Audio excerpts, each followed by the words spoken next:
Rais wa zamani wa Urusi Dmitry Medvedev anasema kwamba serikali ya Urusi imeipa nafasi ya mwisho Ukraine katika kumaliza vita hivyo, la sivyo itaripuliwa na kukatwa vipande vipande, anasema Dmitry Medvedev. Hata hivyo, akizungumza katika kongamano la kimataifa la kisheria huko St. Petersburg siku ya Jumanne, Medvedev ambaye anahudumu kama naibu mwenyekiti wa Baraza la Usalama la Urusi amekiri kwamba Moscow haipendi utawala wa sasa wa kisiasa huko Kiev kabisa. Walakini amependekeza kwamba viongozi wa Ukraine wawe na nafasi ya mwisho ya kuhifadhi chini ya hali fulani, wakubaliane na hili la Marekani la kusitisha mapigano.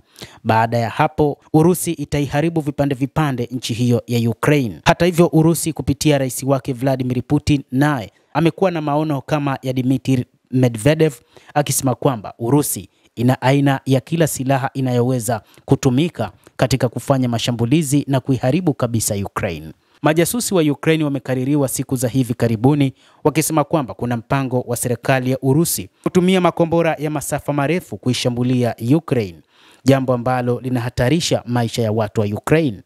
Kwa mujibu wa Medvedev, serikali ya Ukraine haina mamlaka yoyote na ni nchi iliyoshindwa katika hali yake ya sasa.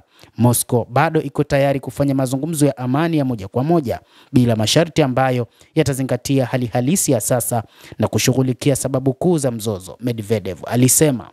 Hata hivyo, Putin alisema kwamba kinachofanywa na kiongozi wa Ukraine ni dharau, wakati ambapo Urusi inataka kusimamisha vita na Ukraine ambayo imekuwa ikijaribu kurusha makombora ya hapa na pale.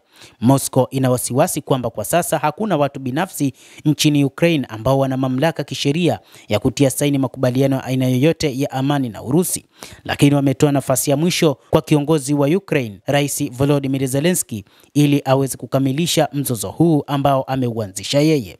Wakati Moscow imetilia shaka uhalali wa Zelensky kama kiongozi wa Ukraine, mwezi uliopita msemaji wa Kremlin Dmitry Peskov aliashiria kwamba upande wa Urusi unaweza kupuuza hadhi yake ili kuanza tena mazungumzo ya amani.